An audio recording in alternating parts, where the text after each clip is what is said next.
இயேசு கிறிஸ்துவின் பரிசுத்த நாமத்திற்கு ஸ்தோத்திரம். கிறிஸ்து பிரியமானவர்களே, நான் ஒரு முக்கியமான தகவலை உங்களுக்கு தெரிவிக்க போகிறேன். அந்த தகவல் என்னவென்றால், இயேசு கிறிஸ்துவை இந்த உலகத்துல எல்லாரும் நம்பவில்லை. ஆமென். அதாவது இயேசு கிறிஸ்துவை இரட்சகராக, தெய்வமாக ஒரு குறிப்பிட்ட கூட்டம் நம்புகிறது. நாம தான் அது. அவர்களுக்கு கிறிஸ்தவர்கள் என்று பெயரும் சூட்டப்பட்டிருக்கிறது. மற்றவர்களிலே பல வகை உண்டு. அதிலே சிலர் இயேசு கிறிஸ்துவை தெய்வம் என்று ஏற்றுக்கொள்ளுகிறதில்லை. சிலர் இயேசு கிறிஸ்துவை தெய்வம் என்று ஏற்றுக்கொண்டாலும் அவரும் ஒரு தெய்வம் என்று ஏற்றுக்கொள்கிறார்கள். சரியா? அவர் மாத்திரம்தான் தெய்வம் என்று ஏற்றுக்கொள்ளுகிறதில்லை. இன்னும் சிலர், இது அநேகமாக மேதைகள், படித்தவர்கள் மற்றும் வெஸ்டர்ன் கல்ச்சர்ல இருக்கிற ஒரு நம்பிக்கை என்னவென்றால், மித் என்று சொல்லுவார்கள் ஆங்கிலத்தில். தமிழ்ல மித் என்ன சொல்றது? கட்டுக்கதை சொல்லலாமா? கட்டுக்கதை என்று இயேசு கிறிஸ்து ஒரு மித், அதாவது அதுவும் ஒரு கட்டுக்கதை என்றும் ஒரு கூட்டம் நம்பிக்கொண்டிருக்கிறது. சில ஆதாரத்தோடு நம்புகிறது. இயேசு கிறிஸ்து ஒரு கற்பனை கதை, ஒரு கற்பனை பாத்திரம், ஒரு கட்டுக்கதை என்று. ஆகையினாலே இந்த நாளினுடைய செய்தியின் தலைப்பாக ஆதாரம் என்று நான் வைத்திருக்கிறேன். ப்ரூஃப், ஆதாரம். ஆமென். நல்ல கவனமா, மேபி இன்றைய நாள்ல அநேக தகவல்கள் புதிதாக இருக்கும். கிறிஸ்து பிரியமானவர்களே, இயேசு கிறிஸ்து இந்த உலகத்திற்கு 2000 வருடத்துக்கு முன்பதாக வருவதற்கு முன்பதாக 15 நபர்கள் கிறிஸ்துவனுடைய அதே ஸ்டேட்டஸை வைத்திருந்தார்கள். என்ன சொல்லுகிறேன் என்றால், இயேசு கிறிஸ்துவை குறித்து நம்ம பார்த்தோமே என்று சொன்னால், அவர் கன்னியின் வயிற்றிலே பிறந்தவர், அவர் தேவனுடைய குமாரன், அவர் உலகத்திலே வந்து பிறந்து அவர் 30ஆம் வயதிலே ஊழியத்திற்கு வந்தார். அவருக்கு 12 சீஷர்கள் இருந்தார்கள். அவர் அற்புதம் செய்தார், மரித்தோரை உயிரோடு எழுப்பினார், நோயாளிகளுக்கு சுகத்தை கொடுத்தார். அவர் சிலுவையிலே அறையுண்டு மரித்து 3ஆம் நாள் உயிரோடு எழும்பினார். அவர் மறுபடியும் வரப்போகிறார். அல்லேலூயா. இந்த குறிப்பை உடைய 15 நபர்கள் இந்த உலகத்திலே இருந்ததாக சொல்லப்படுகிறது. அதை ஏன் நமக்கு தெரிய வேண்டும் அப்படி என்றால், கிறிஸ்து பிரியமானவர்களே, நாம் வாழ்ந்து கொண்ட இருக்கிற இந்த நாட்களிலே ஒரு மிக மிக பெரிய ஆபத்து இருக்கிறது என்றால் என்ன? விசுவாசிகள் விசுவாசத்தை விட்டு விலகி போகிற ஒரு ஆபத்தின் நாட்களே நாம் வாழ்ந்து கொண்டு இருக்கிறோம். ஆமென். அது உண்மை. ஆகையினாலே நமக்கு இவ்வாறான தகவல்கள் நமக்கு இருந்து சபையிலே போதிக்கப்பட்டு இருந்தால், இவ்வாறான சவால்களை நாம் உலகத்திலே சந்திக்கும் பொழுது நாம் அவர்களிடம் என்ன செய்ய முடியும்? அவங்கள்ட்ட சொல்லி ஜெயிக்கிறோமோ இல்லையோ, நம்ம ஒரு உறுதியாய் நிற்க முடியும். ஆமென். ஆகையினாலே இந்த நாளுடைய தகவல்கள், பெயர்கள் கொஞ்சம் வித்தியாசமான பெயர்களாக இருந்தாலும் இது தயவாய் இதை கருத்தில் கொண்டால் மிக சிறப்பாக இருக்கும். 15 நபர்களை குறித்து நான் பேச போகிறேன். இவர்களுடைய காலம் கிறிஸ்துவுக்கு முன், கிறிஸ்துவுக்கு பின் அல்ல, கிறிஸ்துவுக்கு முன். ஆக இந்த நாட்கள்ல தங்களுடைய கருத்துக்களை வெளிப்படுத்துகிற அநேக ஸ்காலர்ஸ் அவங்க என்ன சொல்றாங்கன்னா, இயேசு கிறிஸ்து ஒருவேளை வந்திருக்கலாம், ஆனால் அவரும் என்னது, இதுக்கு முன்னாடி வந்தவர்கள் போலேதான். அவர் ஒரு தலைவர், அவ்வளவுதான். அவர் மறுபடியும் வரப்போகிறார், அவர் தேவனுடைய குமாரன், அவர் தான் உலகத்தை படைத்தவர் என்று நம்புகிறது இல்லை. ஏனென்றால் இதற்கு முன்பு நான் முதல்ல சொன்னது போல 15 பேர் ஏறக்குறைய இங்க சில பேருக்கு இது இருக்கும், சில பேருக்கு அது இருக்காது, அது இருக்கும், அது இருக்காது அப்படின்னு மாறி மாறி 15 பேர். முதலாவது ஹாரஸ் என்று சொல்லப்படுகிற ஒரு நபர். இவர் எகிப்து தேசத்தை சேர்ந்தவர். அவர் ஒரு கன்னியிடமிருந்து பிறந்தாராம். அவரும் சுகம் கொடுக்கிறவராக அவர் என்ன செய்தார்?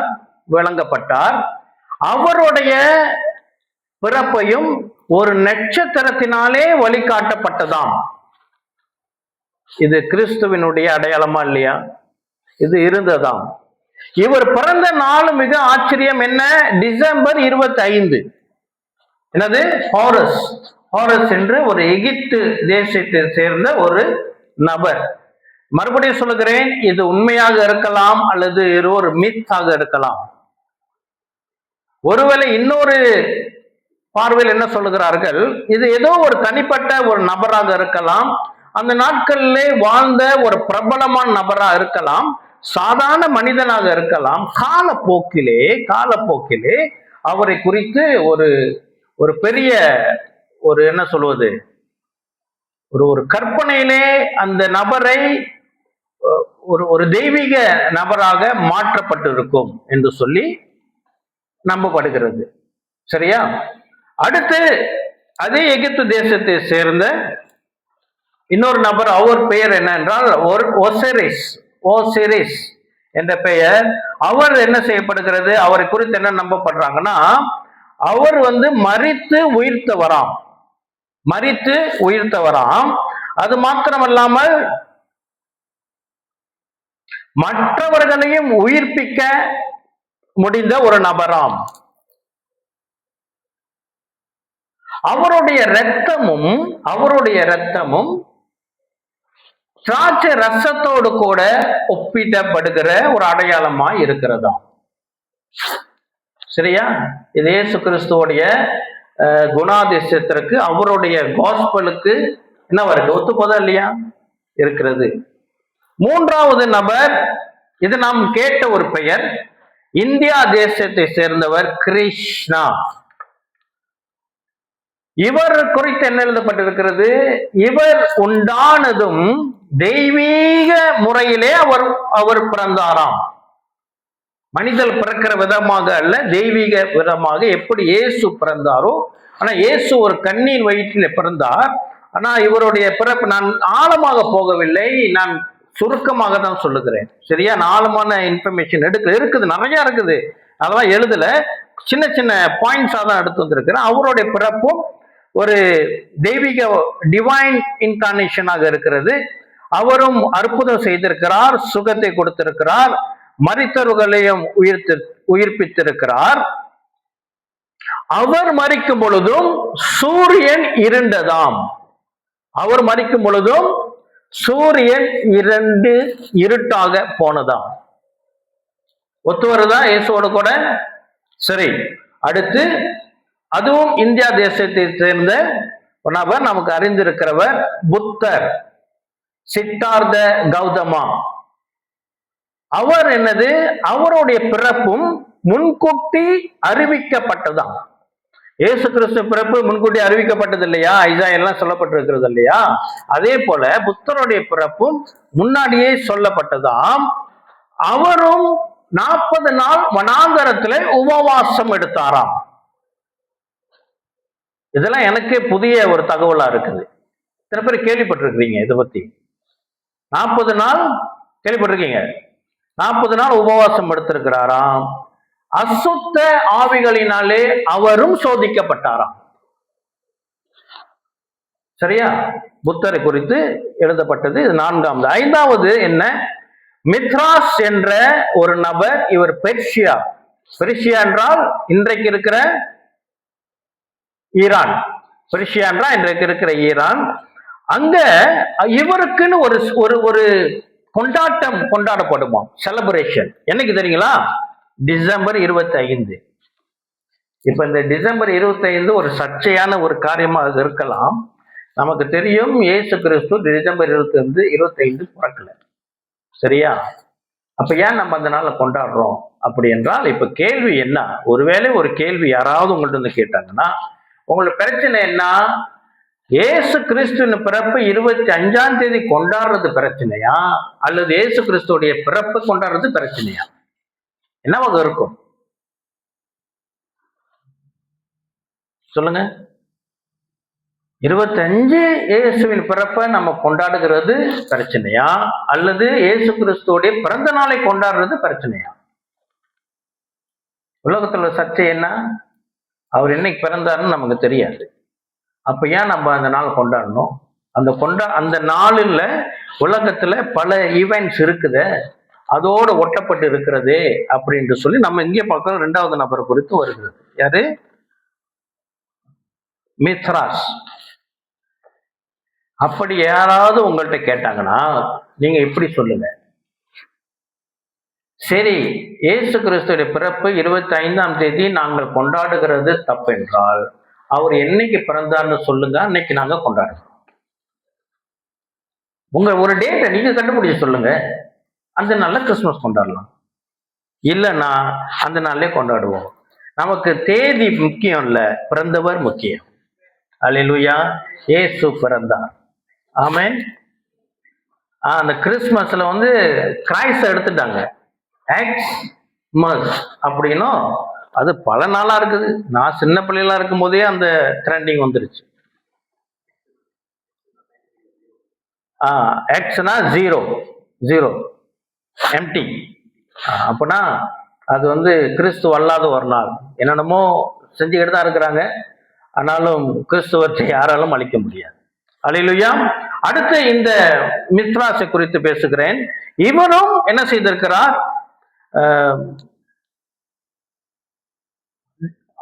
டிவைன் ஆரிஜின், தெய்வீக முறையில அவரும் பிறந்திருக்கிறார்.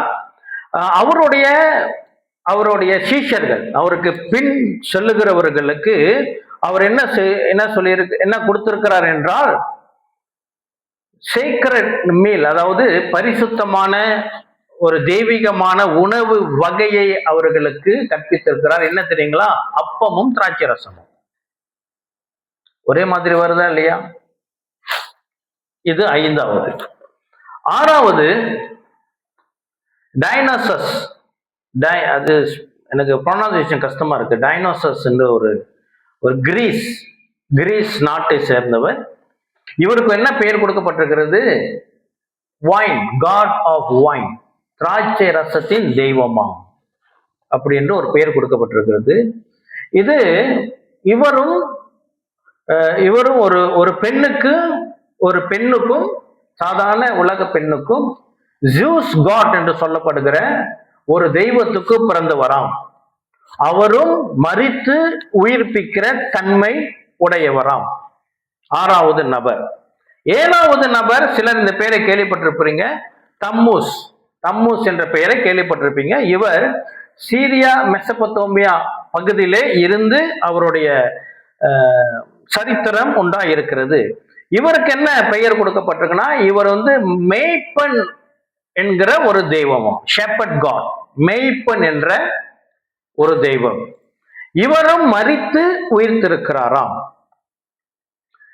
அது மாத்திரமல்ல, இவருடைய நம்பிக்கையில இருக்கிற ஒன்று என்ன?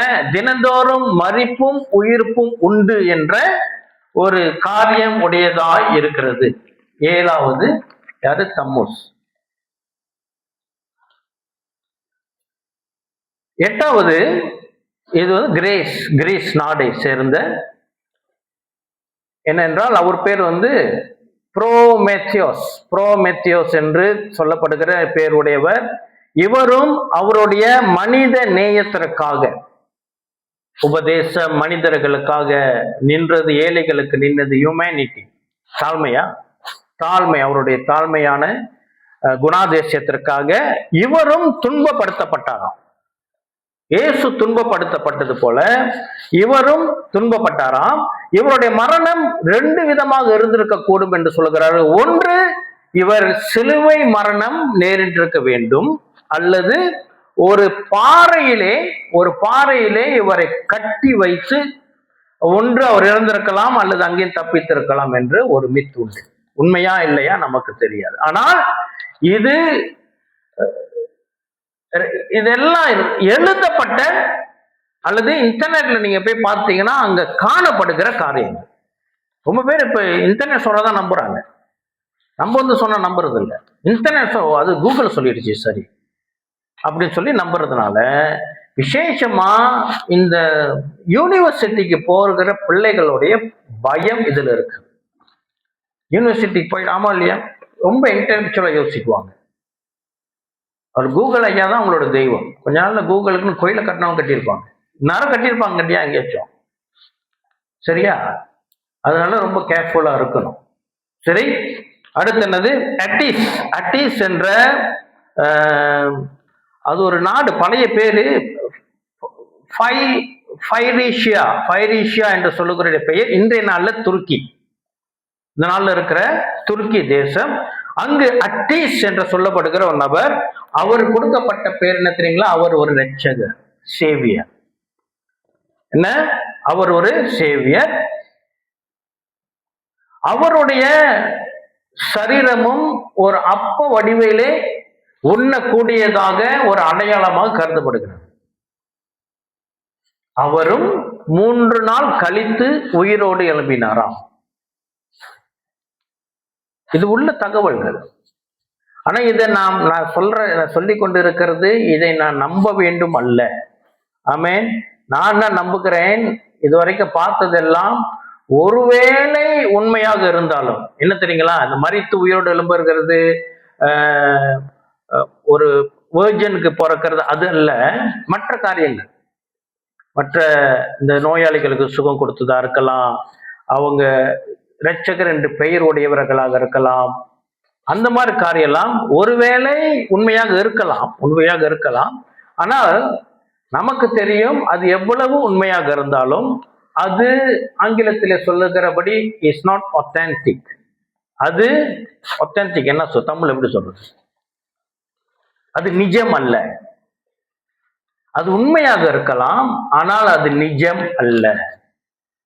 அல்லேலூயா, ஆமென். இப்போ பிராண்ட்ஸ் இருக்குல்ல, ஒரு ஷர்ட், நல்ல பிராண்ட் ஷர்ட் இருக்குதுன்னா, எனக்கு ஒரு முறை எனக்கு அனுபவம் உண்டு. ஷாப்பிங் போகும்போது ஏதோ ஒரு பிராண்ட்ல ஒரு டிஷர்ட் வாங்கினேன். அது கொஞ்சம் டிஸ்கவுண்ட் இருந்தது, வாங்கினோம். அப்போ அது முடிஞ்சு இன்னொரு இங்க மைடின் போயிருந்தப்ப அதே டிஷர்ட், அதே டிசைன் எல்லாம் ஒண்ணு, பிராண்ட் வேற, அவங்க விற்கிறாங்க. என்னது? டூப்ளிகேட். சரியா? அப்போ எதெல்லாம் உண்மையா இருந்திருக்க கூடுமோ அநேக காரியங்கள் பொய்யாதான் இருக்கும். சரியா? யாருமே இன்னும் மரித்து உயிர்த்தெழுந்து வரல, இயேசு கிறிஸ்துவை தவிர்த்து. ஆமென். அப்போ இந்த மாதிரி காரியங்கள் பொய் தான். சில காரியம் உண்மையாக இருந்தாலும் அது நிஜம் அல்ல. ஆமென். நாம் உறுதியாக இருக்க வேண்டும். சரி, அப்புறம் இப்ப இன்னொன்னு என்னென்றால், கிரீஸ் தேசத்தை சேர்ந்த எஸ்கலேப்பியோஸ் என்ற ஒரு நபர், இவரும் சுகம் கொடுக்கிற தன்மையை உடையவராக இருந்தார். அநேக குருடர்களுக்கு அவர் சுகத்தை கொடுத்திருக்கிறார். இவரும் மரணத்திலிருந்து என்ன செஞ்சாராம்? உயிரோடு எழுப்பினாராம். இவருடைய மரணமும் இவராலவே அது வழி நடத்தப்பட்டதாம். எப்படி இயேசு கிறிஸ்துவே அவரை சிலுவையில் அறைய வேண்டும் என்று சொல்லி அவரே அதனுடைய ஏற்பாடுகள்லாம் செய்தார் இல்லையா? அவரே பஸ்கா ஆடாக தன்னை பலி கொடுத்தார் இல்லையா? யாரும் அவர் பிடிச்சிட்டு போயிட்டு பலவந்தமா அவரை கொல்லல, அவரே அவரை ஒப்பு கொடுத்தார். அது போல இவரும் அவ்வாறாகவே செய்தாராம். யாரு? கிரீஸ் தேசத்தை சேர்ந்த எஸ்கலேப்பியோஸ் என்கிற ஒரு நபர். அப்புறம் இன்னொருத்தர், இவர் ஜோரோசாஸ்டர் அல்லது ஜாராதஸ்தா என்று சொல்லப்படுகிற பெர்ஷியா தேசத்தை சேர்ந்தவர். இவர் என்ன குறித்து இவரை பற்றி சொல்லுகிறார்கள் என்றால், இவர் ஒரு ப்ராஃபட், ஒரு தீர்க்கதரிசி. அப்புறம் இவருடைய பிறப்பும் ஒரு அதிசயமான பிறப்பாம். அப்புறம் இவருடைய பாதையும், இவர் வழி நடத்துகிற, இவர் காட்டுகிற பாதையும் ரட்சிப்புக்கு நேராக இருக்கிற பாதையாம். Mission path to salvation. அப்படியாக இந்த நபரும் இருக்கிறார். அப்புறம் 12வதாக அவரும் கிரீஸ் தேசத்தை சேர்ந்தவர். Apollonius of Tyana. இவர் ஒரு தத்துவ ஞானி, பிலோசபர், தத்துவ ஞானி. இவரும் அற்புதம் செய்கிறவர். இவருடைய வாழ்க்கையும் இயேசு கிறிஸ்துவோடைய வாழ்க்கையும் வைத்து பார்த்தால் ஒரே மாதிரி இருக்கிறது. ஆங்கிலத்திலே பேரலல் லைஃப் ஆஃப் ஜீசஸ் அப்படின்றாங்க. இயேசு ஒரு வாழ்க்கையை போலவே இவருடைய வாழ்க்கையும் இருக்கிறது, காணப்பட்டிருக்கிறது. அவரும் உயிரோடு அநேகரை எழுப்பியிருக்கிறாராம். சரியா? அப்புறம் 13வது எக்குலிஸ். ஓகே, இவர் கிரீஸ் தேசத்தை சேர்ந்தவர். இவரும் இவருக்கு தேவகுமாரன் என்று பெயர் உண்டு. சரியா? ஏதோ ஒரு தெய்வத்திற்கும் ஒரு பெண்ணுக்கும் பிறந்த நபர். இவரும் தாழ்மையான ஒரு நபராம்.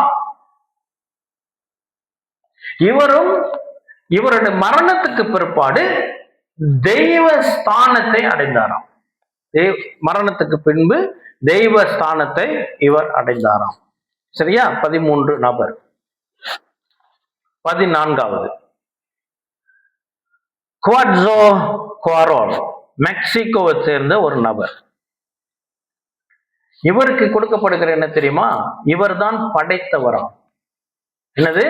கிரியேட்டர், படைத்தவர். அப்புறம் இவர் சைவ தெய்வம், காட் ஆஃப் வெஜிடேரியன், சைவ தெய்வம். இவரும் தன்னுடைய மக்களுக்காக திரும்ப வரப்போகிறாராம். அவர் திரும்ப வரப்போகிறாராம். சரியா? இன்னொரு நபர் ஆச்சரியமா இருந்துச்சு எனக்கு இந்த பட்டியலை பார்க்கும் பொழுது. அது நம்ம வேதத்தில் குறிக்கப்பட்ட ஒரு நபர், மெல்கிசேதேக். மெல்கிசேதேக் என்ற நபரை குறித்து வேதமே சாட்சி கொடுக்கிறது. எபிரேயர் 7வது அதிகாரத்துல போய் பார்த்தோம்னா அவருக்கு பிறப்பு இல்லையாம். பார்ப்போமா என்ன எழுதப்பட்டிருக்குன்னு? எபிரேயர் 7ஆம் அதிகாரம்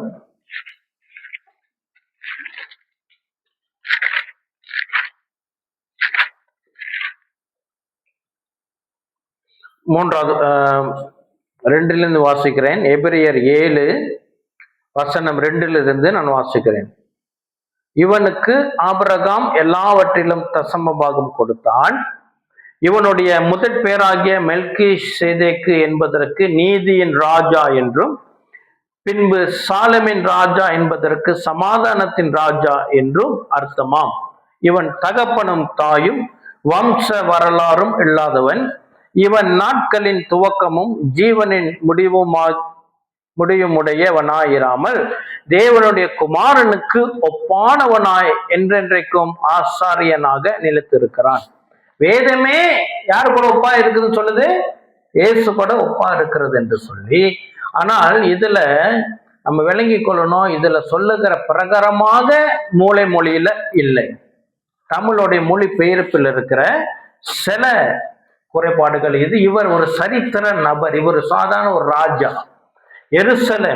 எருசலேம் என்ற பெயர் தாவீதினாலே கொடுக்கப்படுவதற்கு முன்பதாக அதுக்கு சாலேம் என்று பெயர் இருந்தது. சாலேம் நாட்டிலே இவர் வாழ்ந்தார். இவர் தேவனுடைய ஆசாரியனாக இருந்திருக்கிறார். கிறிஸ்து பிரியமானவர்களே, வேதத்திலே ஒரு சில நபர்கள் இருக்கிறார்கள். அவர்கள் நம் தேவனை தான் அவர்கள் ஆராதித்தார்கள். இஸ்ரவேலர்களை தவிர்த்து, இஸ்ரவேலர்கள் மட்டும்தான் நம்ம தேவன் அறிந்திருந்தார்கள். அப்படி என்றால் அது உண்மை அல்ல. இஸ்ரவேலர்களை தவிர்த்து மற்றவர்களும் தேவனை வழிபட்டு வந்தார்கள் என்பதற்கு ஆதாரம் வேதத்திலே உண்டு. சரியா? யார் யார் அந்த நபர்கள் அப்படி என்றால் எனக்கு ஒரு 3 நபர்கள் ஞாபகத்துக்கு வருகிறது. ஒன்று மெல்கிசேதேக். சரியா? ஒன்று மெல்கிசேதேக். இன்னொன்று யாரு அப்படி என்றால் மோசேயுடைய மாமனார். அவர் பேர் என்னது? யெத்ரோவா. அவர் யாரை ஆராதித்தவர்? தேவனை ஆராதித்தவர். சரியா? இன்னொரு நபர் யார் என்றால் யோபு. யோபு இஸ்ரவேலன் அல்ல. ஆனாலும் அவர் யாரை ஆராதித்து வந்தவர்? நம் தேவனை ஆராதித்து வந்தவர். சரியா? இன்னொரு நபரும் எனக்கு ஞாபகத்து வர, நான் சொன்னா ஆச்சரியப்படுவீங்க. இவரா அப்படி என்று? எலியா, ப்ராஃபட் எலியா. அவர் ஒரு யூதன் அல்ல. அவர் மெல்கிஷேதேக் வம்சத்திலே வந்தவர். சில ஸ்காலர் என்கிட்ட நேரா சொன்னது என்னன்னா, they are better than the Jews. யூதர்களிலும் மேன்மையானவர்களாம். அவரும் யாரு? எலியா இஸ் a prophet. பைபிள்ல சொல்லப்பட்ட முக்கியமான ஒரு ப்ராஃபட். அப்ப ஆண்டவர் தேவன் இந்த உலக ஜனங்களை வழி நடத்தினது நமக்கு தெரிந்து, நமக்கு ஏன் இஸ்ரவேலர்களுடைய சரித்திரம் மாத்திரம் இருக்கிறது என்றால், நமக்கு இயேசுவினுடைய சரித்திரம் வேண்டும். இயேசு உலகத்துக்கு வந்த ஒரு நிச்சயம் நமக்கு எழுதப்பட்டு இருக்க வேண்டும் என்று சொல்லி அது உபதேசமாகவும் நமக்கு அது கொடுக்கப்பட்டிருக்கிறது. ஆனால் தேவன் இந்த உலகத்தின் தேவன், உலகத்தில் இருக்கிற எல்லா மனிதர்களோடும் அவர் என்ன செஞ்சிருக்கிறார்? உறவு வைத்திருந்திருக்கிறார். நமக்கு அது தெரிய தேவையில்லை என்று அது நமக்கு சொல்லப்படவில்லை. ஆமென், ஹல்லேலூயா. ஆனால் இயேசு கிறிஸ்து வந்த பிறகு தேவனோடு ஒரு மனிதனுக்கு உறவு வேண்டும் என்று சொன்னால் அது இயேசுவின் மூலியமாய் மாத்திரமே. அதற்கு முன்பு ஆண்டவர் என்னென்ன வழிகளை வைத்திருந்தாரோ we don't know. யோபு பலி கொடுக்கிறார், தேவனோட உறவு வைத்திருக்கிறார். மெல்கிஷேதேக் பலி கொடுக்கிறார், அதை நான் பார்க்கிறோம். இன்னொரு நபரும் ஞாபகத்து வருகிறது எனக்கு. யாரு? இஸ்ரவேலர்களை சபிக்கிறதுக்கு ஒரு தீர்க்கதரிசி கூட்டு வராங்க. பேல், இங்கிலீஷ்ல பேல் நினைக்கிறேன். பிழையாம் தீர்க்கதரிசி. அவன் யூதன் அல்ல, ஆனால் அவன் தேவனோடு பேசுகிறவன். தேவன் பேசுகிறார். அநேக ஜனங்கள் தேவனோடு உறவிலிருந்து இருக்கிறார்கள். ஆனா நமக்கு தெரியாது. நமக்கு தெரிஞ்ச சத்தியம் நமக்கு இன்னைக்கு தேவைப்பட்டது மட்டும் தான் கொடுத்துருக்கிறேன். அல்லேலூயா. அதுவே கஷ்டமா இருக்கு விளங்கி கொள்வது. சரியா? இப்ப 15 பார்த்து விட்டுட்டோம். சரி, இப்போ ரொம்ப சிம்பிளா இயேசு கிறிஸ்துவும் இந்த உலகத்துக்கு வந்தார், நமக்காக மரித்தார் என்று நமக்கு அநேக ஆதாரங்கள் இருக்கு. நம்ம கூடியிருக்கிறோம், இதுதான் ஆதாரம். ஆமே, கூடி வந்திருக்கிறோம். சபை இன்னும் நிலைத்திருக்கிறது, அது ஆதாரம். நான் இப்பொழுது இந்த ஆதாரத்தை நம்ம உணர முடியும், விசுவாசிக்க முடியும். ஆமே. ஆனால் இயேசுவை அறியாதவர்கள் அல்லது குழப்பவாதிகளுக்கு நாம் கொடுக்க வேண்டிய ஒரு ஆதாரத்தை நான் இந்த நாள்ல, பல ஆதாரங்கள் உண்டு, அதுல ஒன்றை நான் இந்த நாள்ல பகிர்ந்து கொள்ள விரும்புகிறேன். சரியா? என்ன அப்படி என்றால், இயேசு கிறிஸ்து இந்த உலகத்துக்கு வந்தார். அது கற்பனை கதை அல்ல, அது ஒரு மித் அல்ல, மற்ற 15 நபர்களை போல அது தெளிவு அற்ற காரியம் அல்ல. அவர் மெய்யாகவே உலகத்துக்கு வந்தார் என்பதற்கு ஒரு முக்கியமான ஆதாரம் என்னவென்றால், இன்று இருக்கிற இஸ்ரவேல் தேசமும் அங்கு குடியிருக்கிற இஸ்ரவேலர்களும் யூதர்களும். ஆமே. எப்படி? அவர்கள் தான் இயேசு கிறிஸ்து ஏற்றுக்கொள்ளவில்லையே, அப்புறம் எப்படி அவர்கள் சாட்சியாக இருப்பார்கள் என்று. கிறிஸ்து பிரியமானவர்களே, யூதர்கள் இயேசு கிறிஸ்துவை விசுவாசிக்காவிட்டாலும், யூதர்கள் இயேசு கிறிஸ்துவை சொந்த இரட்சகராக ஏற்றுக்கொள்ளவிட்டாலும், யூதர்கள் இயேசு கிறிஸ்துவை வெறுக்கிறார்கள். இல்லாத ஒன்றை எதுக்கு வெறுக்கணும்? அவர்கள் ஏற்றுக்கொள்ளுகிறார்கள். எஸ், இயேசு எருசலேமில் இருந்தவர், 2000 வருஷத்துக்கு முன்பதாக பெத்லகேம்ல பிறந்தவர், நாசரேத்துல வளர்ந்தவர், கலிலேயாவிலே ஊழியம் செய்தவர், எருசலேமிலே பலியானவர், உயிரோடு எழும்பினவர் என்று அவர்கள் நம்புகிறதுனாலே அவர்கள் அவரை வெறுக்கிறார்கள். இதுதான் சாட்சி. ஆமென், இதுதான் சாட்சி. சரி, அப்போ யூதர்கள் சாட்சி, யூதர்கள் தான் ஆதாரம் என்றால், யூதர்கள் உண்மையானவர்களா என்றதுக்கு ஒரு ஆதாரம் வேண்டுமா இல்லையா? இப்ப நான் கேட்கிறேன், நீங்க ஷெக்கினா குளோரி சர்ச் போறீங்களா அப்படின்னு உங்கள்கிட்ட கேட்டா நீங்க என்ன சொல்லுவீங்க? ஆமா, நான் ஷெக்கினா குளோரி தான் போறேன். ஜோஷுவாட்ட கேளுங்க, அவருக்கு தெரியும், அங்கதான் போறேன். ஜோஷுவாட்ட கேட்டா தெரியுமா? ஜோஷுவா அங்க போறாருன்னு போது எனக்கு ஆதாரம் வேணுமா இல்லையா? சரியா? நீங்க ஷெக்கினா குளோரிக்கு போறீங்கன்ற ஆதாரம் அவர்கிட்ட கேட்க சொல்றீங்க. ஆனா அவரு ஷெக்கினா குளோரிக்கு வரான்னு ஒரு ஆதாரம் வேண்டுமா இல்லையா? அப்போ இயேசு மெய்யாகவே உலகத்துக்கு வந்தார், பாடுபட்டார், மரித்தார், உயிரோடு எழும்பினார்கள் என்று இன்று வாழுகிற கிறிஸ்தவ அல்லாதவர்கள். இப்ப கோர்ட்டுக்கு போனோம்னா ஏதோ ஒரு சாட்சி கொடுத்தோம்னா கூட பிறந்தவங்க அவங்க எல்லாம் சாட்சி செல்லாது, யாராவது மூன்றாவது நபரோட சாட்சி வேணும். அப்படிதானே? அப்படிதானே? நேராக பார்த்த சாட்சி அது வந்தாலும் நீ கூட இருந்து, நீ யாரு? நான் அவரோட அண்ணன். ஓகே, உன் சாட்சி செல்லாது, நீ அவருக்கு சார்பா தான் நீ சொல்லுவேன். யாரும் சம்மதம் இல்லாத மூன்றாவது ஆள் வேணும் அப்படின்னு சொல்லுகிற பிரகாரம் இயேசு இந்த உலகத்துக்கு வந்தார் என்பதற்கு கிறிஸ்தவர்கள் சாட்சி செல்லாது. அது நம்மளை பலப்படுத்துவதற்கு உண்மை. ஆனால் உலகத்திற்கு போயிட்டு நாங்க சாட்சின்னு சொன்னா நம்ப மாட்டாங்க. மூன்றாவது நபர் யாருன்னா இந்த கேஸ்ல யூதர்கள். அப்ப யூதர்களுடைய சரித்திரம் உண்மையா? அப்படி என்றால் அதுக்கு வேதத்திலும் உலகத்திலும் சாட்சிகள் உண்டு. சரியா? அப்ப யூதர்களுடைய, நான் ரொம்ப சுருக்கமா உங்களுக்கு சிம்பிளிஃபை பண்ணி சொல்லிக்கிறேன். சரியா? கஷ்டமா இருக்கா? இது வரைக்கும் ஃபாலோ பண்ண முடியுதா? ஓகே, சரி.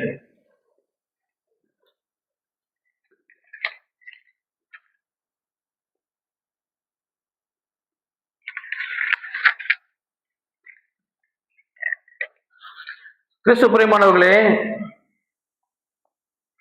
இஸ்ரவேல் இந்த உலகத்திலே இருக்கிறது என்பதற்கு இஸ்ரவேல் தேசம், யூதர்கள் அவர்களுக்குள்ளாகவே அவர்கள் மெய்தான், தேவன்தான் எங்களை இந்த தேசத்திற்கு கொண்டு வந்தார் என்பதற்கு மிக முக்கியமாய் அவர்கள் நம்புகிறது மாத்திரமல்ல, ஒரு ஒரு பிராக்டிஸ், அவர்கள் நம்பிக்கையை அவர்கள் ஒரு பிராக்டிஸாக வைத்திருக்கிறார்கள். என்னது? நடைமுறையிலே அதை அவர்கள் கை கொள்ளுகிற, நினைவு கூறுகிற ஒரு முக்கியமான சம்பவம் என்னவென்றால், இஸ்ரவேலர்கள் எகிப்திலிருந்து புறப்பட்டு கானான் தேசத்திற்கு வந்த சம்பவம். ஆமென். இன்று வரை அவர்கள் நினைவு கூறுகிற ஒரு முக்கியமான காரியம் உண்டு. அதற்கு அவர்கள் சாட்சி கொடுக்கிறார்கள், உலகம் அதை அங்கீகரிக்கிறது. என்ன அப்படி என்றால், சற்று இஸ்ரவேலர்கள் எகிப்திலிருந்து புறப்பட்டு வந்த சில குறிப்புகளை நாம் எக்ஸோடஸ், அதாவது யாத்திரை ஆகமத்தில் தியானிக்க போகிறோம். சரியா? யாத்திரை ஆகமம் 12ஆம் அதிகாரம், எக்ஸோடஸ் 12. யாத்திரை ஆகமம் 12ஆம் அதிகாரம் வசனம் 37 41 முடிய. என்ன? இவர்கள் 400 வருடம் இஸ்ரவேல்ல அடிமைப்பட்டிருந்தார்கள். யோசேப்பை அறியாத பார்வோன் வந்து இவர்களை அடிமைப்படுத்தி இவர்களை அடிமைகளாக பயன்படுத்தினான். அதிக அழுத்தம் கொடுத்தான். இவர்களுடைய கூக்குரல் தேவனுக்கு கேட்கப்பட்டது. அப்பொழுது கர்த்தர் அவர்கள் மத்தியிலிருந்து மோசே என்ற ஒரு மனிதனை தெரிந்து கொண்டார். மோசேயுடைய வாழ்க்கை பிரயாணம், அவர் பார்வோனுடைய மகனாகவே வளர்கிறார். 40 வயதிலே ஒரு எகிப்தியனை கொண்டு போடுகிறார். அந்த செய்தி பார்வோனுக்கு போனது என்று தெரிந்து அவர் தப்பித்து வனாந்தரத்துக்கு ஓடுகிறார். வனாந்தரத்திலே அவருடைய மாமனார் கீழே அவர் அங்கு திருமணம் முடித்து 40 வருடம் ஆடு மேய்க்கிறவராக அங்கு இருக்கிறார். அவருடைய 80ஆம் வயதிலே தேவன் அவரை தெரிந்து கொண்டு அவரை இஸ்ரவேலுக்கு கொண்டு வந்து, மன்னிக்கவும், எகிப்துக்கு கொண்டு வந்து அவருடைய அண்ணன் ஆரோனோடு கூட அவரை பார்வோனுக்கு முன்பதாக நிற்க வைத்து 10 வாதைகளை ஒரு அடையாளமாக எகிப்தியருக்கு அது அவர்களுக்கு வாதை மாத்திரமல்ல, அவர்களுக்கு ஒரு தண்டனையாகவும் கர்த்தர் கொடுத்து 10ஆம் வாதையாக அந்த தேசத்துல இருக்கிற மிருகங்களாவது, மனிதர்களாவது, ராஜாக்களாவது, ஐஸ்வர்யவான்களாவது, ஏழைகளாவது, எல்லா குடும்பத்திலும் மூத்த பிள்ளைகள் எல்லாரும் மரித்து போனார்கள். அன்று இரவு இவர்களுக்கு, இஸ்ரவேலர்களுக்கு கோசேன் என்ற ஒரு பகுதியிலே வாழ்ந்து கொண்ட இவர்களுக்கு கர்த்தர் இரக்கம் பாராட்டி இவர்களுக்கு அந்த மரணத்தின் தூதனுடைய பாதிப்பு வராதபடி இவர்களுக்கு பஸ்கா பண்டிகையை அறிமுகப்படுத்தி ஒரு ஆடை அடித்து சாப்பிட வேண்டும், ஆட்டின் ரத்தத்தை அவர்களுடைய வாசல்களிலே பூசி வைக்க வேண்டும் என்று சொல்லி ஞாபகத்தையும் கொடுத்து அன்று இரவு எகிப்தியரை இவர்கள் கொள்ளையடித்து அங்கிருந்து இவர்கள் புறப்பட்டு போனார்கள். சரியா?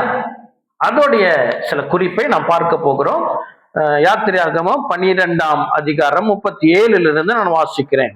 இஸ்ரவேல் புத்திரர் ரம்சே விட்டு கால்நடையாய் பிரயாணம் பண்ணி சுக்கத்துக்கு போனார்கள். அவர்கள் பிள்ளைகள் தவிர 6 லட்சம் புருஷராய் இருந்தார்கள். 600,000 ஆண்கள் மட்டுமா. அவர்களோட கூட பல ஜாதியான ஜனங்கள் அநேகர் போனதும் அன்றி மிகுதியான ஆடு மாடுகள் முதலான மிருக ஜீவன்களும் போயிற்று. எகிப்திலிருந்து அவர்கள் கொண்டு வந்த பிசைந்த மாவை புளிப்பில்லா அப்பங்களாக சுட்டார்கள். அவர்கள் எகிப்தில் தரிக்க கூடாமல் துரத்தி விடப்பட்டதினால் அது புளியாது இருந்தது. அவர்கள் தங்களுக்கு வழிக்கென்று ஒன்றும் ஆயத்தம் பண்ணவில்லை. இஸ்ரவேல் புத்திரர் எகிப்திலே குடியிருந்த காலம் 430 வருஷம். 430 வருஷம் முடிந்த அன்றைய தினமே கர்த்தருடைய சேனைகள் எல்லாம் எகிப்து தேசத்திலிருந்து புறப்பட்டது. சரியா? நம்ம மேற்கொண்டு நிறைய காரியம் இருக்குது, நம்ம அங்க போல. இதை மட்டும் நான் சொல்லுகிறேன். இதுதான் அது எழுதப்பட்டது. அன்று இரவு 6 லட்சம் ஆண்கள். ஆனால் that could be more than 2 million people. சரியா? 2 million ஜனங்கள் கிட்ட அங்கிருந்து ஒருவேளை புறப்பட்டு போயிருக்கலாம். மேபி இன்னும் அதிகமாக கூட இருக்கலாம். எனக்கு சரியா எண்ணிக்கை சரியா தெரியல. இவங்களை என்ன செய்யறாங்க? எகிப்திலிருந்து புறப்பட்டு போறாங்க. எகிப்திலோ மரண ஓலை. எல்லார் வீட்லயும் மரணம். எல்லா வீட்லயும் மூத்த குமாரன் இருந்திருப்பாங்களா இல்லையா? எல்லா வீட்லயும் மரண ஓலை. அவங்கள்ட்ட போயிட்டு இவங்க பொண்ணையும் நகையும் இவங்க கேட்டன எடுத்து கொடுக்குறாங்க. எடுத்துட்டு போங்க, நீங்க இந்த இடத்துக்கு போனா சரி அப்படின்னு துரத்துறாங்க இஸ்ரவேலர். ஒரு பக்கம் எகிப்துல அப்படி இருக்குது.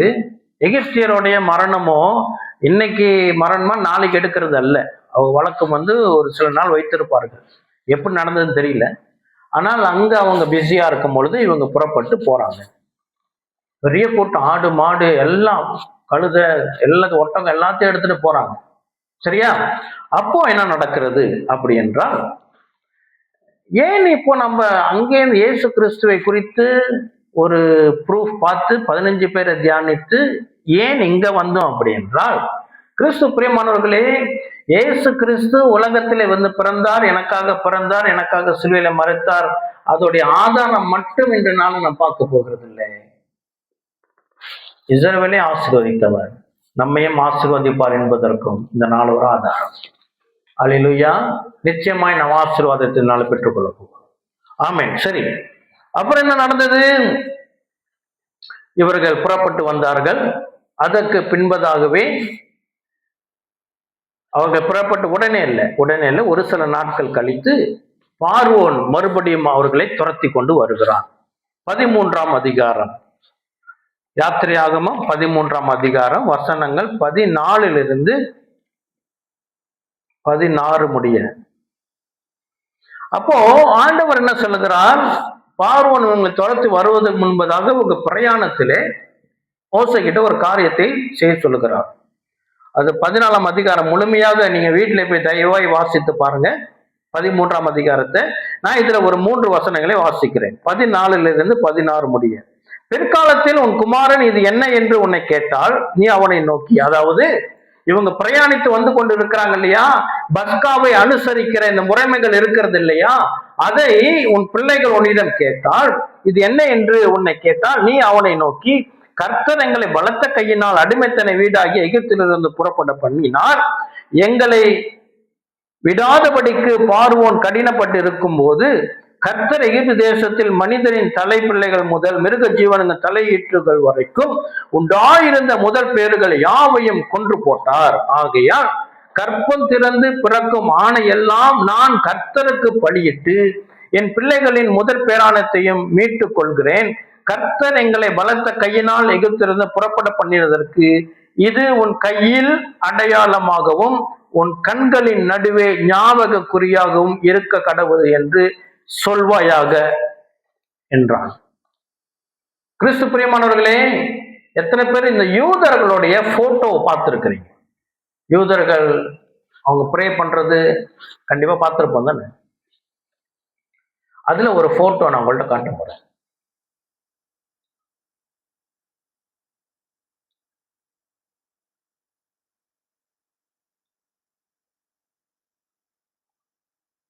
அது இல்லை. அது இந்த படம் ஜூம் பண்ண முடியுமா? இந்த மாதிரி ஒரு ஒரு பிக்சர் யார் பார்த்துருக்கிறீங்க?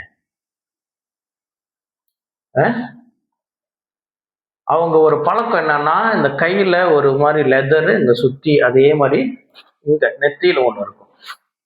இதை நான் நேரம் பார்த்துருக்கிறேன். இன்னைக்கும் பிராக்டிஸ் உண்டு. இது என்ன அப்படி என்றால் என்ன, இது பேர் என்னன்னா தெஃபிலின். பேர் என்னது? அங்கேயே எழுதியிருப்பாருங்க, தெஃபிலின். இதுதான் யாத்திரையாகமம் 14:16. என்ன? கர்த்தர் எங்களை பலத்த கையினால் எகிப்திலிருந்து புறப்பட பண்ணினதற்கு இது உன் கையில் அடையாளமாகவும் உன் கண்களின் நடுவே ஞாபக குறியாகவும் இருக்க கடவுது என்று சொல்வாயாக என்றார். இது இன்றும் யூதர்கள் கடைபிடிக்கிற ஒரு ஜெப வழி. சரியா? இது எப்பொழுது ஒரு ஒரு ஒரு யூதனுக்கு கொடுக்கப்படும் என்றால் விசேஷமாக ஆண்களுக்கு தான் இது கொடுக்கப்படுகிறது. இது பார் மித்வா என்ற சொல்லப்படுகிற 13ஆம் வயதிலே அவர்களுக்கு நடைபெறுகிற ஒரு சடங்குல 13ஆம் வயதுல பார் மித்வா என்று சொல்லப்படுகிற இந்த சடங்குல இவர்களுக்கு இது ஒப்படைக்கப்படும். 13 வயதிலிருந்து ஆண்கள் இவ்வாறான இதை குறித்து அதோட அவங்க அந்த தோராவை தியானிப்பார்கள். சரியா? இது நமக்கு ஒரு ஆதாரம். அல்லேலூயா, ஆமென். இது யூதர்களுக்கு ஆதாரம், யூதர்கள் கிறிஸ்துவுக்கு ஆதாரம், கிறிஸ்து நமக்கு ஆதாரம். அல்லேலூயா, ஆமென், ஆமென். சரி, அப்புறம் இந்த ஜனங்கள் இப்போ என்ன சொன்ன, வனாந்தரத்துல இந்த காரியம் அவர்களுக்கு போதிக்கப்படுகிறது மோசையினாலே. அதற்கு பிற்பாடு பார்த்தா பார்வோன் துரத்துக்கிட்டு வரான். பார்வோன் துரத்துக்கிட்டு வரும் பொழுது ஒரு பெரிய சம்பவம் நடக்குது. பயந்துடுறாங்க. 14ஆம் அதிகாரம். சரியா? என்ன நடக்குது? ஜனங்கள் பயந்துட்டாங்க. இப்ப என்ன செஞ்சுட்டாங்க? பயந்துட்டாங்க. போற வழியிலே ஜனங்களை கர்த்தர் எப்படிலாம் பாதுகாத்தார் என்றால், மேக ஸ்தம்பம். பகலிலே வனாந்தரத்துல போறாங்க, கடுமையான வெயில் அவருக்கு மேல் வராதபடி கர்த்தர் மேகமாய் வந்து மூடினார். இரவு வேளையிலே வனாந்தரத்துல கடுமையான குளிரிலே இவர்கள் பாதிக்கப்படக்கூடாது என்று அக்கினி ஸ்தம்பமாக, பில்லர் ஆஃப் ஃபயர், அக்கினி ஸ்தம்பமாக அவர்களை சுற்றி அவர் பிரகாசித்து பாதுகாத்தார். சரியா? இப்படியாக வழி நடத்தப்பட்டு கொண்டு இருக்கிறார்கள். இவர்கள் உண்ணுவதற்கு உணவு இருக்குது. ஏன்னா அந்த புளிப்பில்லாத அப்பம் அங்க செஞ்சு வச்சது அப்படியே எடுத்துட்டு போறாங்க, வழியிலே சாப்பிட்டுக்கிறாங்க. இப்ப அவங்களுக்கு ஆபத்து. பார்வோன் சேனையோ வந்து நிற்கிறது. இவ்வளவு நாள் அடிமையாக இருந்தாங்க. அந்த பயம் எப்படி இருக்கு? 400 வருஷம் அடிமையா இருந்தாங்கன்னா எப்படி உள்ளுக்குள்ள பயம் இருக்கும்? அவன் வரான்னு செய்தி கேட்டோடனே உங்களுக்கு ஆட்டம் எடுத்துரும். இப்ப 14ஆம் அதிகாரம் ஃபுல்லா அதுதான். அங்க ஒரு முக்கியமான வசனத்தை உங்கள்கிட்ட காட்ட போகிறேன். 14ல நான் ஓகே, டைம் இருக்குது, நம்ம சீக்கிரம் படிப்போம். முழு அதிகாரத்தை நான் படிக்கிறேன். ஓகே. கர்த்தர் மோசையை நோக்கி, நீங்கள் திரும்பி மிக்தோலுக்கும் சமுத்திரத்திற்கும் நடுவே பாகால் சேபோனுக்கு முன்பாக இருக்கிற ஈரோத் பள்ளத்தாக்கே முன்னாடியிலே பாளையம் இறங்க வேண்டும் என்று இஸ்ரவேல் புத்திரருக்கு சொல்லு. அதற்கு எதிராக சமுத்திர கரையிலே பாளையம் இறங்குவீர்களாக. அப்பொழுது பார்வோன் இஸ்ரவேல் புத்திரரை குறித்து, அவர்கள் தேசத்தில் திகைத்து திரிகிறார்கள், வனாந்தரம் அவர்கள் அடைத்து போட்டது என்று சொல்லுவான். என்னன்னா, ஆண்டவர் இப்ப ரூட்டை மாத்திட்டாரு. அவங்க போக வேண்டிய ரூட்டை கொஞ்சம் மாத்துறாரு. சரியா? Ways of God. என்னது? இந்த கூகுள் மேப் ஆஃப் காட் வந்து இப்ப கொஞ்சம் மாறிடுச்சு. நம்மளும் அந்த தட்டி திருப்பிலாம் சர்ச் பண்ணியிருப்போம். அன்னைக்கு முடியாது. ஆண்டவர் திரும்பி வேற பாதையை போறாங்க. பார்வோன் இதை கேள்விப்பட்டு என்ன சொன்னா, போய் மாட்டிக்கிட்டாங்க வனாந்தரத்துல, இவங்க போய் மாட்டிக்கிட்டாங்க, நம்ம போய் அவங்களை பிடிச்சிருவோம் அப்படின்ட்டு வரலாம். ஓகே. 4ஆம் வசனம். ஆகையால் பார்வோன் அவர்களை பின்தொடர்ந்துக்கும்படி நான் அவன் இருதயத்தை கடினப்படுத்தி, நானே கர்த்தர் என்பதை எகிப்தியர் அறியும்படி பார்வோனாலும் அவனுடைய எல்லா இராணுவத்தாலும் மகிமைப்படுவேன் என்றார். அவர்கள் அப்படியே செய்தார்கள். ஜனங்கள் ஓடி போய் விட்டார்கள் என்று எகிப்தின் ராஜாவுக்கு அறிவிக்கப்பட்ட போது ஜனங்களுக்கு விரோதமாக பார்வோன் அவன் ஊழியக்காரரும் மனம் வேறுபட்டு, நமக்கு வேலை செய்யாதபடிக்கு நாம் இஸ்ரவேலை போக விட்டது என்ன? காரியம் என்றார்கள். அவன் தன் ரதத்தை பூட்டி தன் ஜனங்களை கூட்டிக் கொண்டு பிரதானமான 600 ரதங்களையும் எகிப்தில் உள்ள மற்ற சகல ரதங்களையும் அவைகள் எல்லாவற்றிற்கும் அதிபதிகளான வீரரையும் கூட்டிக் கொண்டு போனான். கிறிஸ்து பிரியமானவர்களே, அந்த நாட்கள்ல ஒரு இராணுவம், பலத்த இராணுவம் என்றால் அவர்களிடம் இருக்கிற ஆயுதம். அந்த ஆயுதத்துல ஒன்று அவர்களுடைய ரதம். ரதம் ரதம் என்னது இங்கிலீஷ்ல? சேரியட். அது எவ்வளவு தூரத்துக்கு அவங்கள்ட்ட மகத்துவமாக இருக்கிறதோ அவ்வளவு தூரத்துக்கு அவர்கள் மேலானவர்கள். எகிப்தியர்கள் இந்த உலகத்தை ஆண்டவர்கள், அதுல நமக்கு சந்தேகம் இல்லை. அவர்கள் அவர்களுடைய மிகுந்த வல்லமையை கூட்டிக் கொண்டு போகிறார்களாம். அங்க என்ன நடக்கிறது? 8வது வசனம், கர்த்தர் எகிப்து ராஜாவாகிய பார்வோனின் இருதயத்தை கடினப்படுத்தினார். அவன் இஸ்ரவேல் புத்திரரை பின்தொடர்ந்தான். இஸ்ரவேல் புத்திரர் பலத்த கையுடன் புறப்பட்டு போனார்கள். எகிப்தியர் பார்வோனுடைய சகல குதிரைகளோடும் ரதங்களோடும் அவனுடைய குதிரை வீரரோடும் சேனைகளோடு அவர்களை தொடர்ந்து போய் சமுத்திர தண்டைகளே பாகால் சேபோனுக்கு எதிரே இருக்கிற ஈரோத் பள்ளத்தாக்கின் முன்னடியிலே பாளையம் இறங்கியிருக்க அவர்களை கிட்டினார்கள். கிட்ட வந்துட்டாங்க. முன்னுக்கு கடல், கடலையும் தாண்ட முடியல, இங்க மாட்டிக்கிட்டு இருக்கிறாங்க. 10வது வசனம், பார்வோன் சமீபித்து வருகிற போது இஸ்ரவேல் புத்திரர் தங்கள் கண்களை ஏறெடுத்து பார்த்து எகிப்தியர் தங்களுக்கு பின்னே வருகிறதை கண்டு மிகவும் பயந்தார்கள்.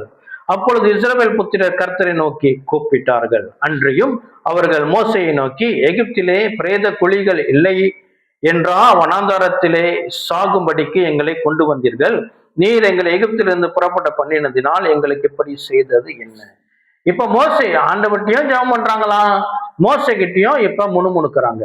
என்ன, எங்களுக்கு எகிப்திலியா கல்லறை இல்ல, நாங்கள் சாக முடியாது, அங்கேயே இங்க கொண்டு வந்து எங்களை சாகடிக்க போறியா அப்படின்னு முணுமுணுக்கிறாங்க. 12ஆம் வசனம், நாங்கள் எகிப்திலே இருக்கும்போது நாங்கள் எகிப்தியருக்கு வேலை செய்ய எங்களை சும்மா விட்டு விடும் என்று சொன்னோம் அல்லவா? நாங்கள் வனாந்தரத்திலே சாகிறதை பார்க்கிலும் எகிப்தியருக்கு வேலை செய்கிறது எங்களுக்கு நலமா இருக்குமே என்றார்கள்.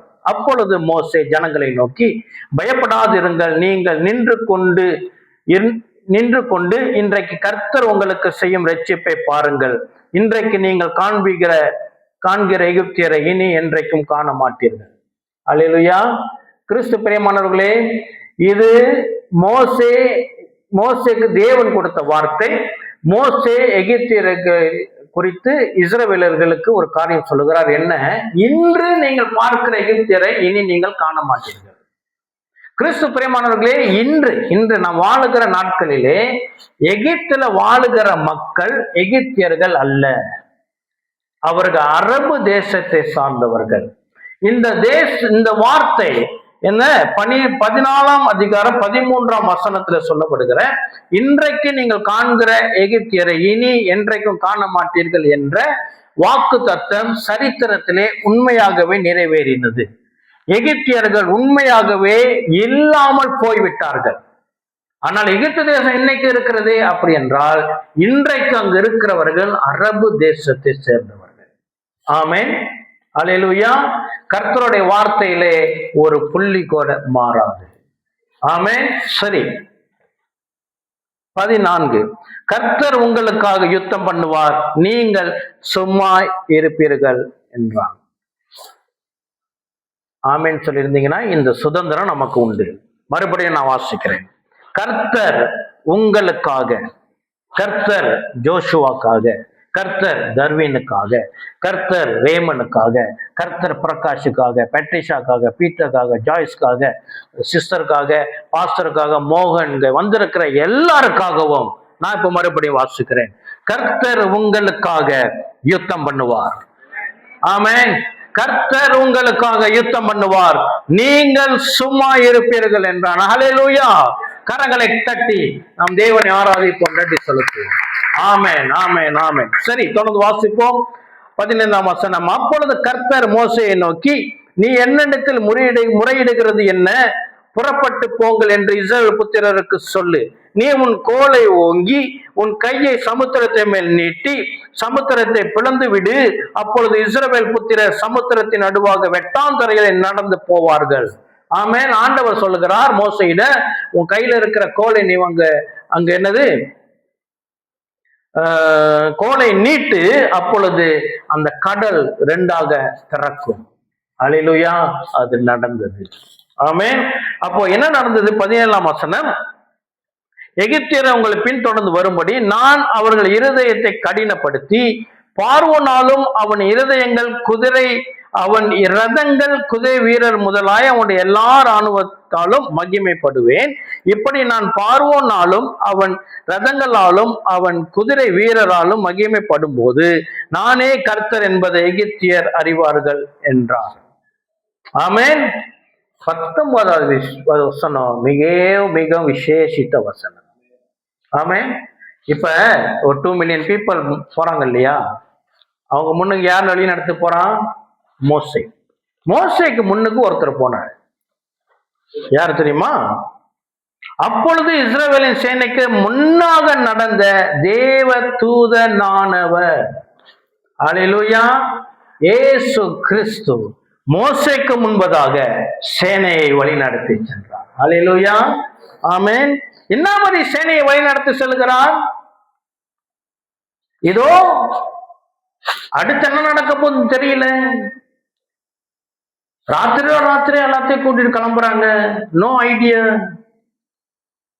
எதிர்காலத்தை பத்தி ஒரு நிச்சயம் இல்ல. குழப்பம் நிறைந்த ஜனம். இன்னொரு பக்கம் பார்வன் துரத்தி கொண்டு இருக்கிறான். அடுத்து அவங்களோட வருமானம் என்ன, வேலை என்ன, அவங்க கூட என்ன உடுத்த போறாங்க, என்ன சாப்பிட போறாங்க, ஒரு நிச்சயமும் இல்லாத ஜனங்களை இயேசு கிறிஸ்து வழிநடத்தினார் என்றார். அல்லேலூயா. மனவாட்டியை அவர் இன்று எவ்வளவு அழகாய் வழி நடத்துவார். ஆமென். அல்லேலூயா. அடுத்து நடந்தது என்ன? இப்ப இயேசு கிறிஸ்து கர்த்தருடைய தூதனானவர் முன்னாடி செல்லுகிறாராம். பார்வோனுடைய சேனை பின்னால் வந்துருச்சு, ஆபத்து பின்னாடி இருக்கிறது என்று அவர் பின்னாடி போகிறார். ஆமென். என்ன? முன்னாக நடந்த தேவ தூதனானவர் விலகி அவர்களுக்கு பின்னாக நடந்தார். அவர்களுக்கு முன் இருந்த மேக ஸ்தம்பம் விலகி அவர்கள் பின்னே நின்றது. அல்லேலூயா. அது எகிப்தியரின் சேனையும் இஸ்ரவேலரின் சேனையும் முழுதும் ஒன்றோடு ஒன்று சேராதபடி அவர்கள் நடுவில் வந்தது. எகிப்தியருக்கு அது மேகமும் அந்தகாரமுமாய் இருந்தது. இஸ்ரவேலுக்கோ அது இரவை வெளிச்சமாக்கிற்று. என்னன்னா, எகிப்திலிருந்து சேனை இப்படி வருது, பார்வோனுடைய சேனை. இங்கே இஸ்ரவேலர்கள் நின்று கொண்டிருக்கிறார்கள். அவர் மேல இருந்த மேகஸ்தம்பம் என்ன இருக்கிறது? மேகஸ்தம்பம் மேலதானே இருக்கும். இப்ப மேகஸ்தம்பம் அப்படி இயேசு வந்துட்டாரு. மேகஸ்தம்பம் நடுவுல அப்படியே அந்த இடத்தை மூடுகிறது. மூடி என்ன ஆச்சரியம்னா, இரவுல இந்த மேக ஸ்தம்பங்களுக்கு வெளிச்சத்தை கொடுக்குதான், இஸ்ரவேலர்களுக்கு வெளிச்சத்தை கொடுக்குதான். எகிப்தியர்களுக்கோ அது என்னவா இருக்குதான்? காரிருளாக இருக்குதா? எப்படி போட்டிருக்கு? சேராதபடி ஒரு நடுவில் வந்தது. எகிப்தியருக்கு அது மேகமும் அந்தகாரமுமா இருந்ததாம். இஸ்ரவேலுக்கோ அது இரவை வெளிச்சமாக்கிற்று. அல்லேலூயா. கிறிஸ்து பிரியமானவர்களே, ஒருவேளை நம்முடைய வாழ்க்கை இருளிலே இருக்கிறது போல, ஏதேனும் ஒரு பகுதி இருள் நிறைந்ததாக இருக்கலாம், வருமானமாக இருக்கலாம், சில சரீர குறைபாடாக இருக்கலாம், அல்லது சமாதான குலைச்சலாக இருக்கலாம், குடும்ப சூழ்நிலையாக இருக்கலாம், வேலை காரியமாக இருக்கலாம், படிப்பு காரியமாக இருக்கலாம், ஜஸ்ட் நேம் இட், ஏதோ ஒண்ணு. அந்த இடம் எப்படி வெளிச்சமா மாறிட்டான்? மேகஸ்தம்பம் அவர் தான். தேவன் தான் மேகஸ்தம்பம். இயேசுதான். இயேசு வரும் பொழுது உலகத்துல பாக்குறவங்க இப்ப பின்னாடி மேகத்தை பின்னாடி பாக்குறாங்க, ஒரே இருள். அப்ப என்ன நினைப்பாங்க? இந்த உலகத்தாக இருட்டியா முன்னுக்குள்ள ஜனங்க இருக்க போறாங்க? இல்ல, அங்க இருக்கிற ஜனங்க வெளிச்சத்துல இருப்பாங்க. ஒருவேளை நம்ம சுத்தி இருக்கிறவங்க பார்வைக்கு நம்ம கஷ்டப்படுற மாதிரி தெரியும், இருள்ல இருக்கிற மாதிரி தெரியும், ஆனா நாம் வெளிச்சத்தின் பிள்ளைகள். அல்லேலூயா. ஆமென். சரி, அப்ப என்ன நடந்தது? நான் ஒரு முக்கியமான வசனத்துக்கு நேராக நான் உங்களை கொண்டு சென்று கொண்டு இருக்கிறேன். 20ஆம் வசனம், 20 படிச்சுட்டு தானே, 21. மோசே தன் கையை சமுத்திரத்தின் மேல் நீட்டினான். அப்பொழுது கர்த்தர் முழுதும் பலத்த கீழ்காற்றினாலே சமுத்திரம் ஒதுங்கும்படி செய்து அதை வறண்டு போக பண்ணினார். ஜலம் பிரிந்து போயிற்று. இஸ்ரவேல் புத்திர சமுத்திரத்தின் நடுவாக வெட்டாந்தரையில் நடந்து போனார்கள். அவர்கள் வலது புறத்திலும் அவர்கள் இடது புறத்திலும் ஜலம் அவர்களுக்கு மதிலாக நின்றது. ஸ்காலர்ஸ் என்ன நம்புறாங்கன்னா, இந்த இந்த ஜலம் சமுத்திரம் ரெண்டாக பிரிஞ்சது இல்லையா, அது சில கிலோமீட்டர் தூரம் இருந்திருக்கலாம். Probably 1 kilometre. ஏன்னா 2 மில்லியன் பீப்புள் போனோம். அது நம்ம படத்துல பாக்குற மாதிரி இந்த சின்ன அளவுக்கு அல்ல, அது நல்ல பெருசு அகலமா திறந்திருக்கும் அப்படி சொல்லி ஸ்காலர்ஸ் நம்புறாங்க. சரியா? அப்புறம் 23, அப்பொழுது எகிப்தியர் அவர்களை தொடர்ந்து பார்வோனுடைய சகல குதிரைகளோடும் ரதங்களோடும் குதிரை வீரரோடும் அவர்கள் பிறகாலே சமுத்திரத்தின் நடுவே பிரவேசித்தார்கள். எப்படி அவங்க போறாங்க, அவங்க போய் சேர போறாங்க. இப்ப அந்த பார்வோனுடைய சேனையும் வந்து இறங்கிருச்சு கடல்ல. கிழக்கு வெளுத்து வரும் ஜாமத்தில் கர்த்தர் அக்கினியும் மேகமுமான ஸ்தம்பத்திலிருந்து எகிப்தியரின் சேனையை பார்த்து அவர்கள் சேனையை கலங்கடித்து, என்னது, இப்போ அக்கினி ஸ்தம்பம் வந்துருச்சு.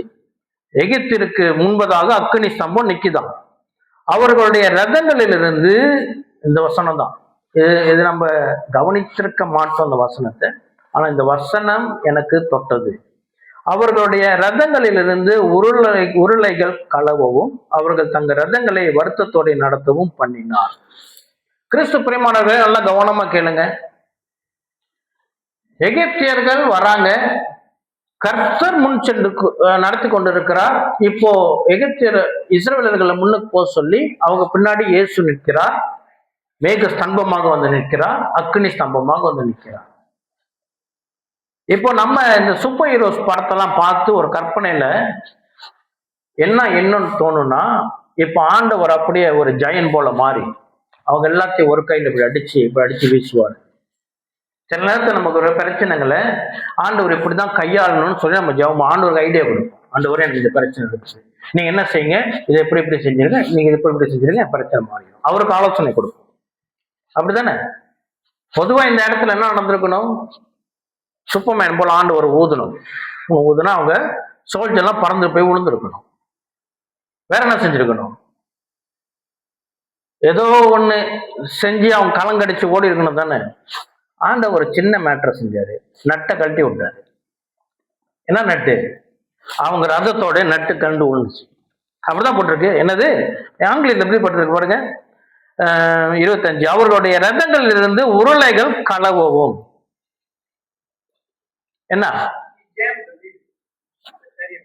என்ன பண்ணாரு? டயர்ல கையை வச்சுட்டாரு.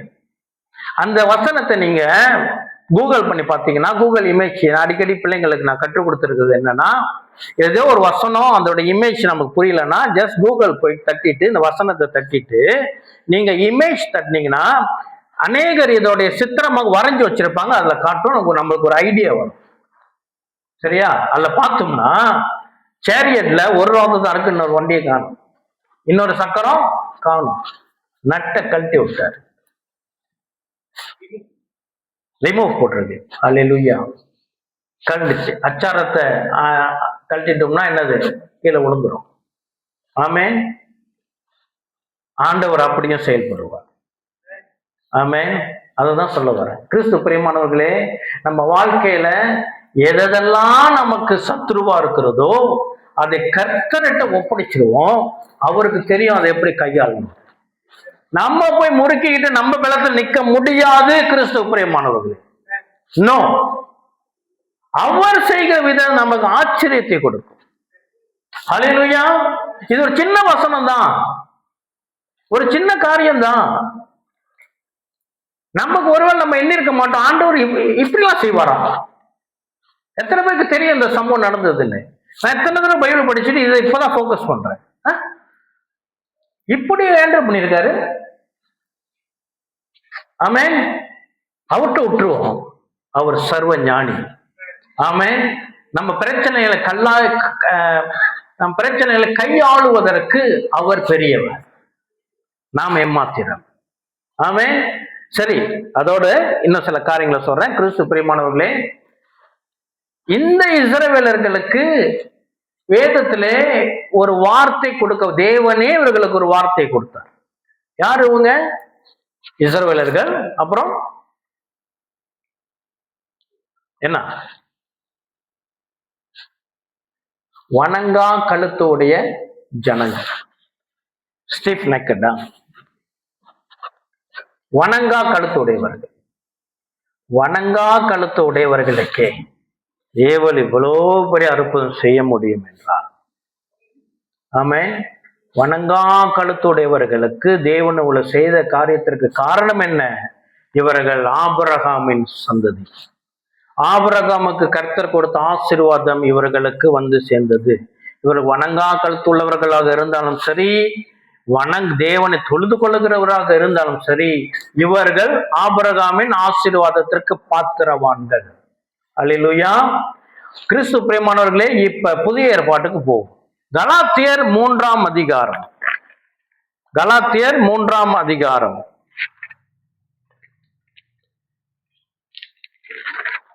14ஆம் வசனம்.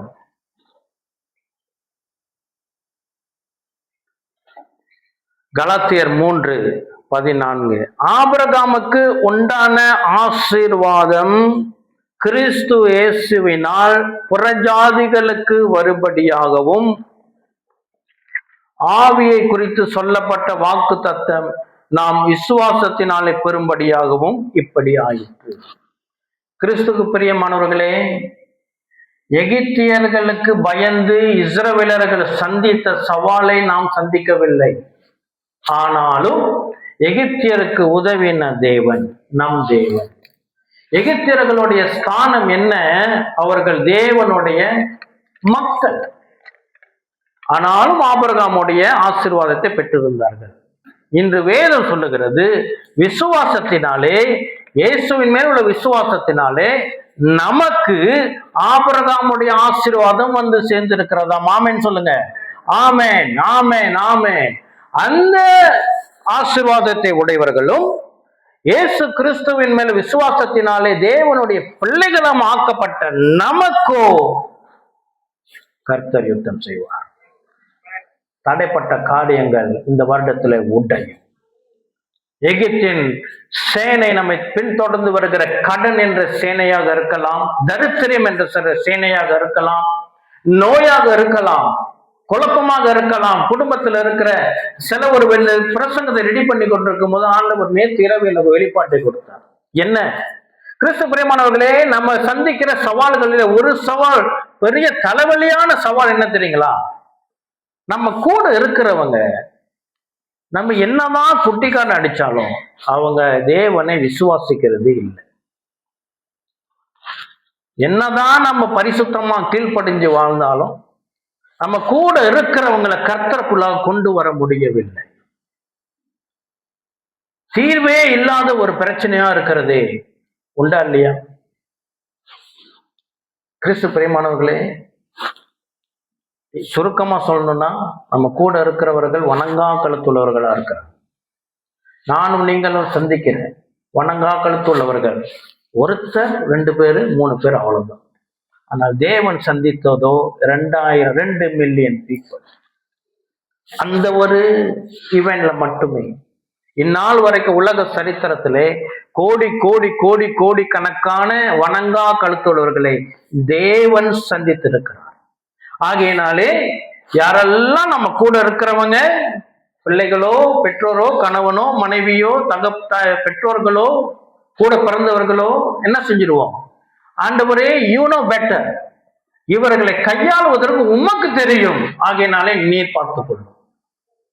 நானும் தேவன் ராஜ்யத்தையும் நீதியும் தேடுறதுல என்ன இருப்போம்? நேரத்தை, காலத்தை செலவு செய்வோம். ஆமென். கர்த்தர் நிச்சயமாய் நமக்கு உதவுவார். நம்ம இந்த நாள்ல கூடி வந்திருக்கிறோம். ஆபிரகாமின் ஆசீர்வாதத்தை நாம் பெற்றிருக்கிறோம், அது உண்மை. கடைசி ஒரு வசனம் யோவான் 16:24 கூட நாம் ஜெபிக்க போகிறோம். ஆமென். விசுவாசத்தோடு கூட யோவான் 16:24. ஜான் 16:24. இதுவரைக்கும் நீங்கள் என் நாமத்தினாலே ஒன்றும் கேட்கவில்லை, கேளுங்கள், அப்பொழுது உங்கள் சந்தோஷம் நிறைவாகும்படி பெற்றுக்கொள்வீர்கள். எழுந்து ஜெபிப்போம். பாருங்க கிறிஸ்து பிரியமானவர்களே, இருதயத்தில் இருக்கிற பாரம், நம்முடைய என்னென்ன ஏக்கம், கர்த்தரிடம் நம்ம என்ன பெற்றுக்கொள்ள வேண்டும்? சேனைகளின் தேவன் நம் தேவன், எகிப்தியரை முறியடித்த தேவன் நம் தேவன் ஆகிய நான் எழுந்து நின்று தேவனை நோக்கி பார்த்து எல்லாம் ஆண்டவர்கிட்ட கேளுங்க. ஆண்டவரே, இந்த வருஷத்துல எனக்கு கர்த்தர் நியமித்த சகல ஆசீர்வாதம், ஆபிரகாமோட ஆசீர்வாதம் எனக்கு வரணும் ஆண்டவரே. தரித்திரம் என்னை விட்டு போகணும். என்னுடைய சரீரத்தை நோகடித்து கொண்டு இருக்கிற நோய் என்னை விட்டு போகணும். என்னை சத்துருவாக குத்தி கொண்டு இருக்கிற எல்லா வித முட்களும் என்னை விட்டு போகணும் ஆண்டவரே. இதோ என் நாமத்தினால் எதை கேட்கிறீர்களோ அதை கொடுப்பேன் என்று சொன்னீரேன். இதோ நாங்கள் விசுவாசிக்கிறோம். இயேசு எங்களுக்காக வந்தீர், எங்களுக்காக பாடுபட்டீர், எங்களுக்காக மரித்து, எங்களுக்காக உயிர்த்தெழுந்து. கர்த்தருடைய தூதனானவரை நோக்கி நாங்கள் பார்க்கிறோம். இதோ இஸ்ரவேலின் சேனைக்கு முன்பதாக நடந்தவர், அவர்கள் பிரச்சனை நேரத்தில் அவர்கள் பின்னிட்டு கர்த்தர் சென்று இதோ அங்கு மேக ஸ்தம்பமாகவும் அக்கனி ஸ்தம்பமானவரை இந்த நாள்ல நாங்கள் விசுவாசிக்கிறோம்.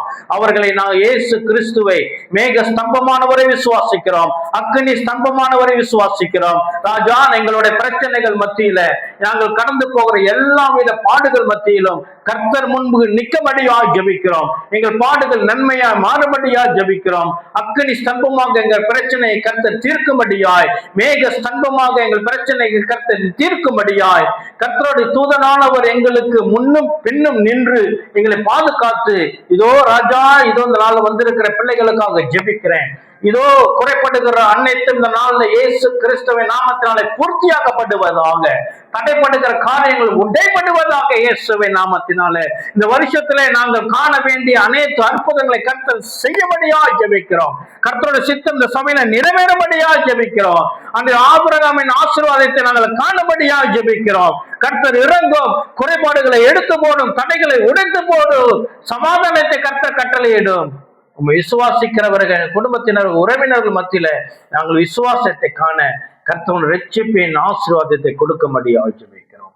தகப்பன், எங்கள் மத்தியில இருந்து அசைவாடி இயேசு கிறிஸ்து எங்களுக்கு தந்திரளி இவ்வளவாய் உலகத்தை அன்பு கூர்ந்தே அதற்காக நன்றி சொல்லி, இதோ வணங்கா கழுத்துள்ளவர்களை ஆசீர்வதிக்க உதவுகிற தேவன், உங்களுடைய பிள்ளைகள் உண்மை விசுவாசித்து வந்து வார வாரம் உண்மை சாந்திநாட்டுல வந்திருக்கிற உங்க பிள்ளைகளை கர்த்தர் தயவாய் ஆசீர்வதியும், தயவாய் உதவும் ஆண்டவரே. வணங்கா கழுத்துள்ளவர்களுக்கே உதவினீர் அல்லவா? விசுவாசிக்கிற பிள்ளைகளுக்கு ஒரு குறையும் வராதபடி தகப்பனவர்களை தொடும் ஆண்டவரே. சரீரத்தில் இருக்கிற பலவீனம் நீங்கட்டும் இயேசுவின் நாமத்தினால. நோய்களை கொண்டு வருகிற ஆவிகள் இயேசு கிறிஸ்துவின் நாமத்தால் நிர்மூலமாக்கப்படுவதாக.